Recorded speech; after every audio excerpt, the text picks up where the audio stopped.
What's going on, YouTube? We back in the Low Key Cave, Keyshawn Nimes YouTube page, aka Mr. Low Key, and we back with another retro horror movie review. It's still Halloween, so this time we are doing the 2000s Final Destination, the first Final Destination. This was definitely one of my favorite films at the time. Once again, kind of giving us something a little different. Wouldn't say original when it comes to like the plot and the story. And the only reason I would say that is because this is around the time where we had a lot of those teen slashers. I Know What You Did Last Summer, and you know the granddaddy of all of them, Scream, of course, and even films like Urban Legend.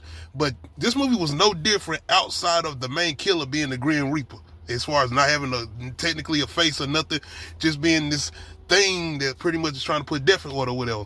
But just going off that premise on its own, I feel like it was something that was added different to the teen slashers at that time. So definitely appreciate the way they introduced us to these movies or whatever, especially this one in particular, as far as being the first one in Final Destination.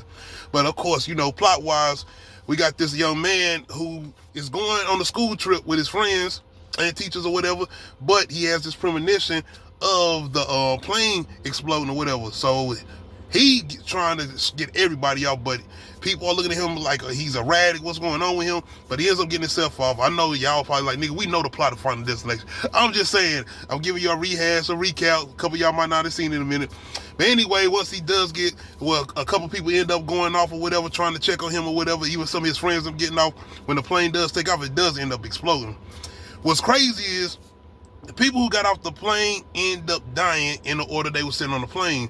So now our main character and our main characters got to figure out a way to figure out death's pattern so they could possibly try to cheat death or, I mean, shit, not die.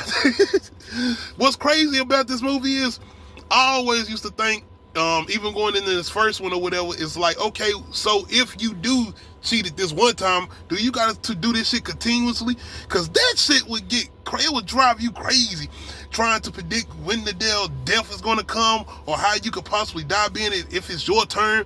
That would just drive me crazy. So that was my thing with it. And I know the movies going on with the sequels or whatever have did different things or tried to add certain mythologies or layers to the story or to death or how it does or construct the way it goes after people or whatever that's supposed to die.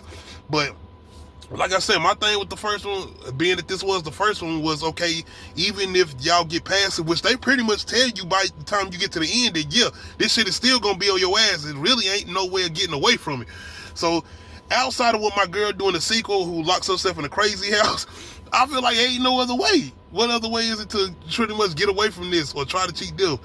But another thing I really liked about this first Final Destination movie, my bad, I can't get my words out, is the way they set up the deaths.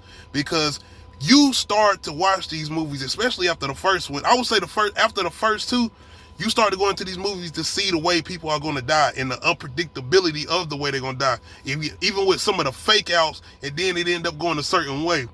Another thing with this movie is death is very, very petty, because it's the fact that if it's supposed to be your time, death ain't stuff supposed to happen accordingly.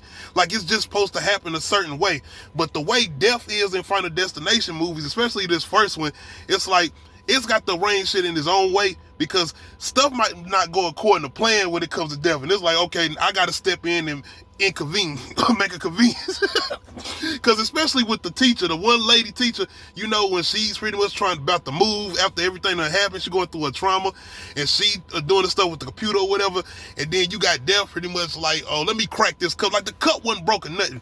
Even the friend that died in the bathroom who got choked out, when that damn toilet started leaking or whatever, when that shit wasn't even leaking in the first place. And the fact that death like to clean up after itself in these Final Destination movies to let you know, like, I ain't had nothing to do with this. This was supposed to happen. No, nigga, you caused a lot of this, and you put emphasis on it the way you added certain shit to make sure it would happen, when it wouldn't even happen that way if you wouldn't have done it the way you did it as far as death. But yeah, outside of that, you already know when it comes to these horror movies, one thing I always say that you need is characters that you care about. And our main character in this is definitely somebody that we are rooting for the fact that outside of him having these premonitions or even getting these little slight visions of maybe certain clues or ways that he can save people, or get the design set up the way he can help people, whatever, so he can know what's the order that death is going to come after us. Once again, it's people you want to root for, and seeing him pretty much on that kind of cry wolf shit, because don't nobody believe him. The cops think he got something to do with this, even though it's like, how the fuck could he have something to do with blowing up a plane? Y'all think he a terrorist? But the way he is putting himself in a position when people start to die, he always seemed to be around. Then it's like, okay, this can't be no coincidence when it comes to the cops. So that's the thing I really enjoy, because we want him to be able to prove or get somebody to believe him. And once he gets certain characters to believe him, as far as some of the people that was on the plane, it makes the story even more interesting too, because even the people that starting to follow him, we're like, okay, we actually care about some of these people. We don't want to see these people die, especially our main character.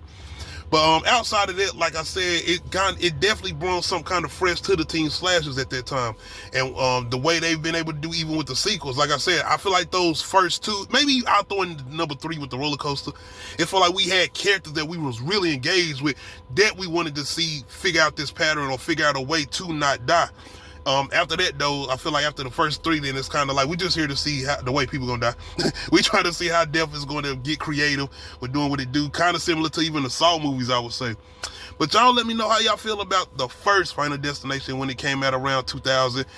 Did it feel like a fresh take on teen slashers? Did it even feel like something original? Do you feel like what I said, it wasn't really good comparison, which I still say it absolutely is? Even with the cover of this movie, you know how the covers used to be with the slashers back then from the late 90s going into the 2000s? All of them pretty much are the same. From Scream, I Know What You Did Last Summer, Urban Legend, Final Destination, go look at the covers. Teen slashers. But yeah, y'all let me know how y'all feeling as far as Final Destination 2000. Is it still holds up to the day? Do y'all enjoy the sequels or whatever, or do y'all feel like just those first 2 are the ones that y'all really can lean on because of dealing with the characters that we actually like or care about?